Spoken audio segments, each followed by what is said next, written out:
Guys, welcome to Smack Talk Wrestling Reviews. I am your host, Boise, and this is Survivor Series 2018. Let's see which brand came out superior. Let's see who won it all, and let's see who doesn't get the hint that they're not welcome here anymore. Ooh, Enzo. Let's hit the music.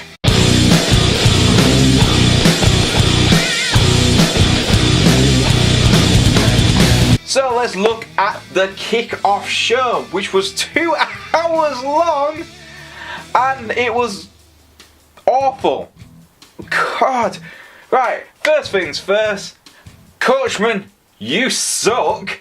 Second thing, bloody hell, talk about a massive amount of botches.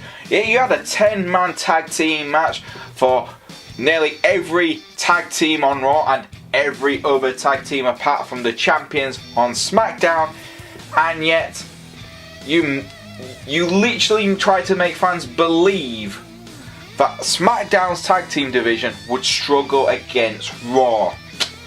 Yeah, good luck with that.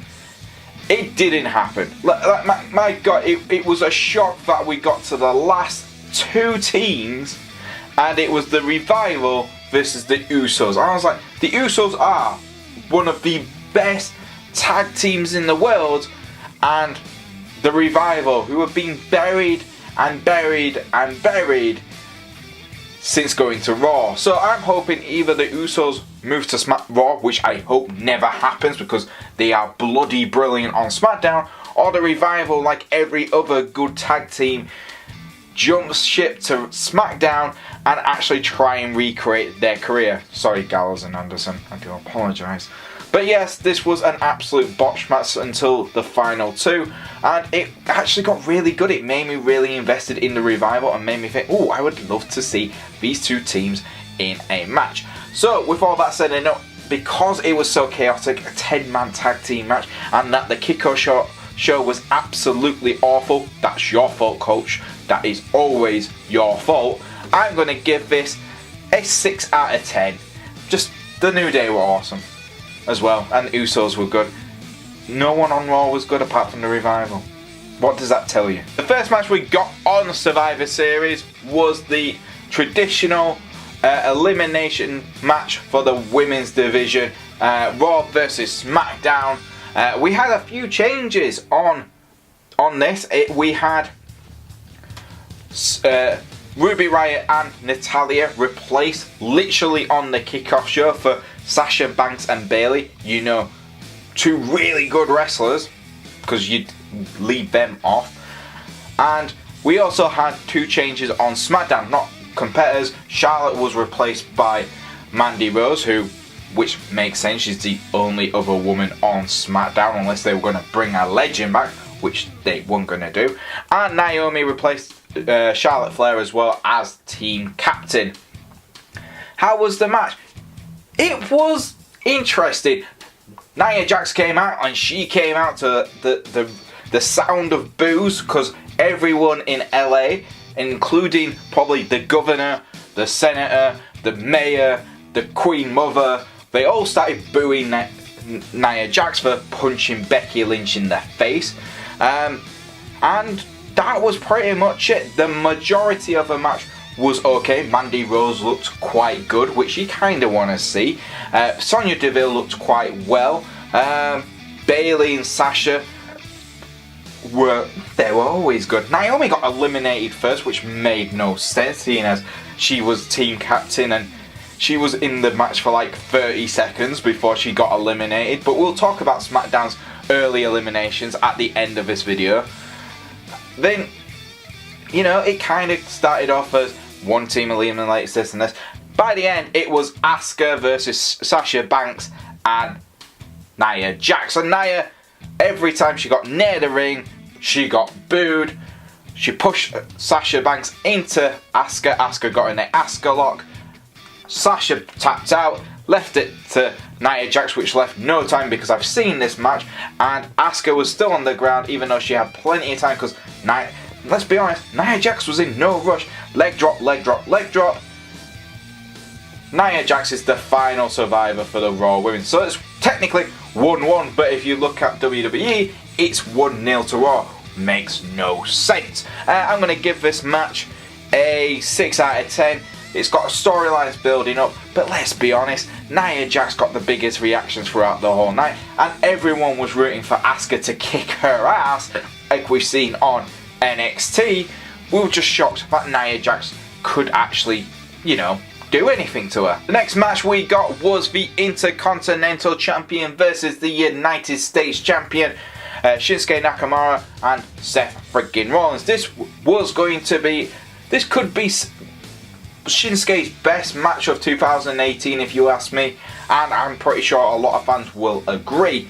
Seth and Shinsuke really put it all out. It was entertaining from start to finish. Both men looked like they were about to get the win several times, and to be honest, I'm kind of happy that Shinsuke Nakamura had a match and he tried not to beat the crap out of Seth friggin' Rollins' nuts. But yes, Seth did get the victory. He did use the stomp to take down Shinsuke Nakamura.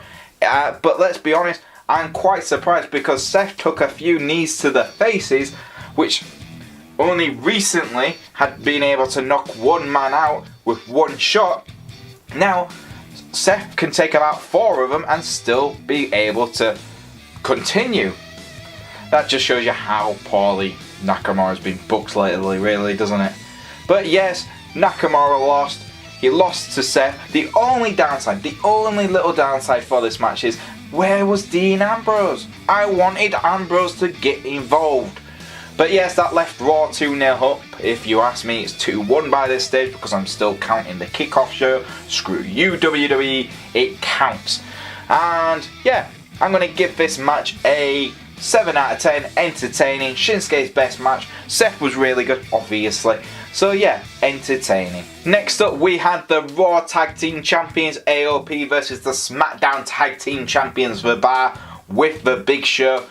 Drake Maverick was with AOP, and this was really disappointing. Obviously, I'm a big fan of The Bar. I think they're really good. I think AOP have really good potential. They were fantastic in NXT, but this match itself was stolen by Drake Maverick, who sat on the kickoff show, said he's not scared of Big Show, gets involved, tries to run away, runs into Big Show. Big Show's about to choke slam him, and Drake Maverick pisses himself. He literally pisses himself. That distracts The Bar because they're like, oh my god, I can't believe you've just done that. AOP get Sheamus, use the distraction, and get the victory. Well done. That leaves it 3-0 apparently to WWE, 3-1 to everyone else. So it's kind of annoying. It's kind of a disappointment, but I can understand what they're trying to do. They're trying to build up AOP as the next big things on the tag team division, and beating a team like The Bar, who are legitimately one of the best tag teams, kind of makes sense on a booking perspective, but from a fan's perspective, it makes no sense because, let's be honest, the Raw tag team division is crap right now. So I'm going to give this match a 6 out of 10.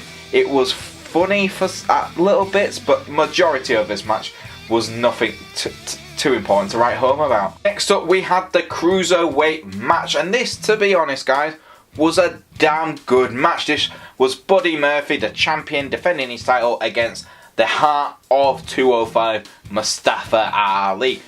I think this is a great indicator. To be honest, the crowd was I think they were a bit annoyed from the last match. Coming into this kind of shows exactly what 205 is about, and for me, I found it entertaining, I found it to be fun, and it's exactly what 205 should be. Buddy Murphy, obviously a big strong guy, the juggernaut of 205, and then you got Mustafa Ali, a great high flyer, great technical skills, just absolutely showing their abilities in the ring, and that's what you want to see.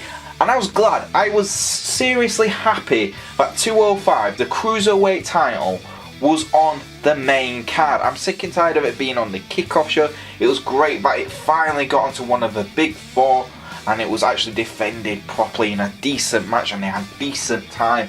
And yes, Buddy Murphy won. That's fine. I don't mind Buddy Murphy winning, but it just shows it just showcases everything 205 is about right now. You can have your flyers, you can have your strengths, you can have everything in 205.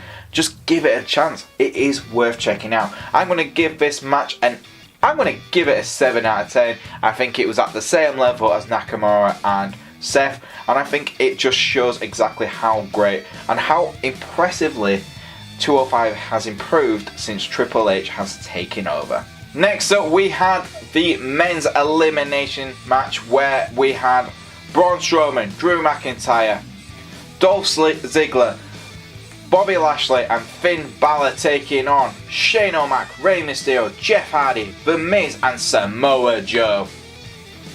Now for me, I was really hoping, well, this year SmackDown have to win it. They've got a really okay team apart from Shane, but wow, this was a match. It was fun, it was chaotic, and Shane O'Mac jumping on to the announcer's table from the ring was just absolutely amazing. The guy's a lunatic, and then he did coast to coast twice in a match, and it was a good match.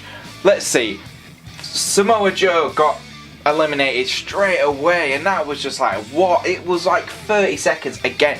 Smart is with WWE booking SmackDown to lose a player straight away in like the first couple of minutes into a match. It makes no sense, especially someone like Samoa Joe. Let's be honest, we were all expecting Shane, yes, we'll get on to Shane, to be the last one, but no, Shane wasn't the last one, the first one to be eliminated. He was the last member of Team SmackDown. And let's talk about this. Braun Strowman was getting his ass kicked because everyone on SmackDown was like, he's the biggest threat, we take him out, we can probably survive the other big scary men. And that's what the tactics were, and they were kind of good tactics by The Miz. I like the tactics. Rey Mysterio, Jeff Hardy were bloody brilliant in this match. Bobby Lashley was okay. Finn Balor and Rey Mysterio had a brilliant encounter, which, my God, I want to see that match in a proper match. And then Braun Strowman came back and he destroyed everyone. Samoa Joe got eliminated by Drew. Then everyone from Team SmackDown was eliminated by Braun Strowman after he raised from the table and eliminated everyone. It was alright, but it was just the aftermath when Baron Corbin attacked Braun Strowman. Shane O'Mac, I've got to give him credit. He was absolutely worn out. He was just a corpse by the final part. But he waved on Braun Strowman. He's a big brave man. He's that Shane O'Mac.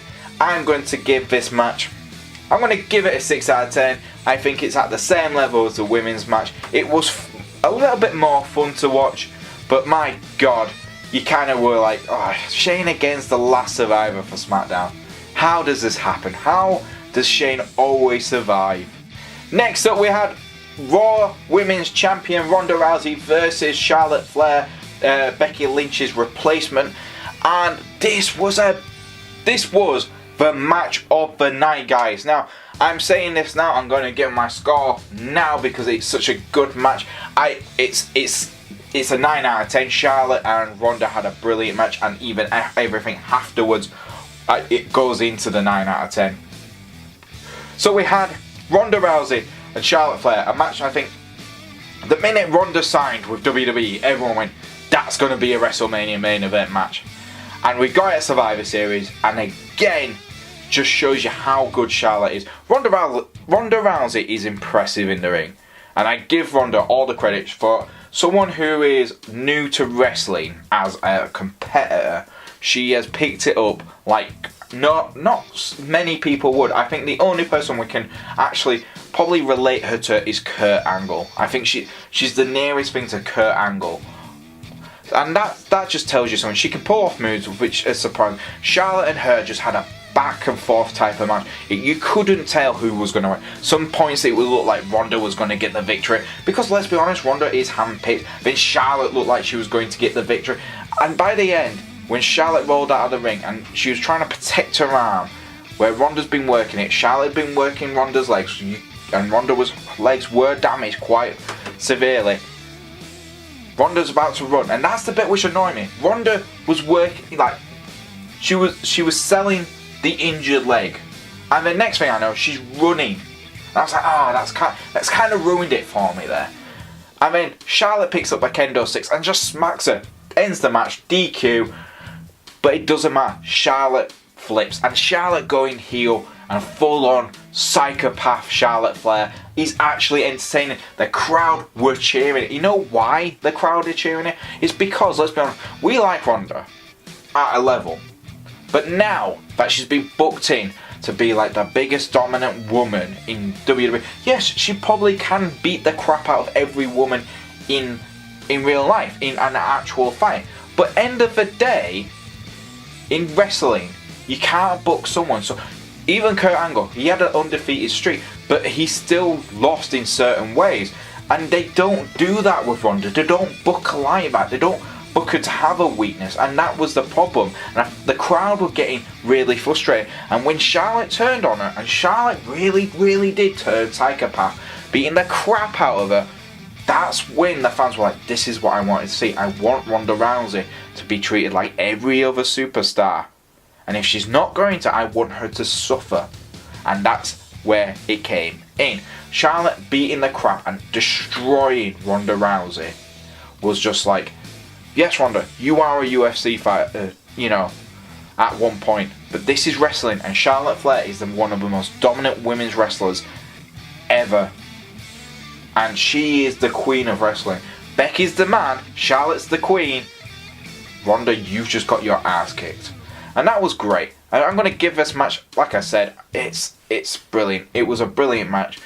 8 out of 10, 9 out of 10. I want to just keep giving it more scores because how well it was put together. Fantastic. Well done, Ronda. Well done, Charlotte. Last but not least, it was the Universal Champion Brock Lesnar versus the new WWE Champion Daniel Bryan. This was not a long match, but my God, it was good. Now, it started off like every other Brock Lesnar match, where Daniel, actually at the start, Daniel kicked Brock. He ran around the ring, really getting in Brock Lesnar's skin. It frustrated him. Next thing we know, Brock Lesnar, suplex. Daniel's not moving. There's literally the crowd like, just finish it, Brock. And chants were, this is boring. This is the chant. This is boring. Same old shit. That's the two chants which I kept on hearing.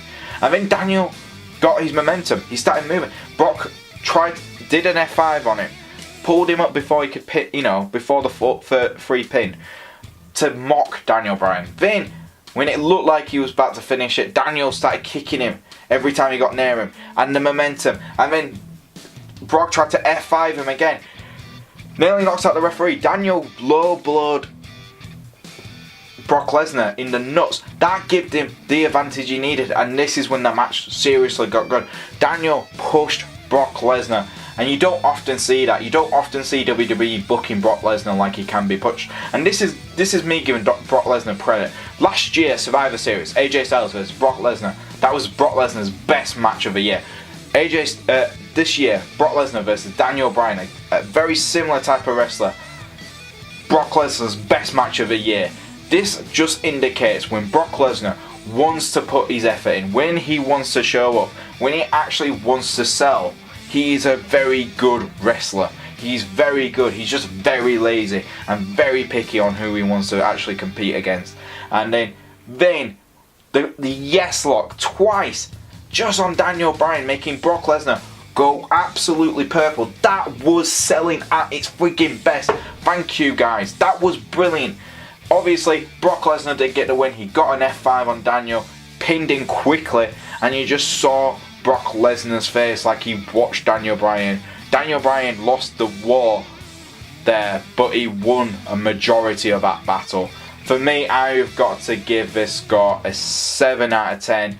I think it wasn't as good as Ronda and Charlotte, but I think it was better than Shinsuke and Seth. And there you go, guys. That was Survivor Series. What do I think? I think NXT TakeOver War Games 2 was better. Fight me. But no, I think it was I think it didn't indicate the true level of WWE right now. According to WWE, Raw won 6-0, and I can't agree with that. I think if it was truly booked, I think SmackDown would have won it. I think this was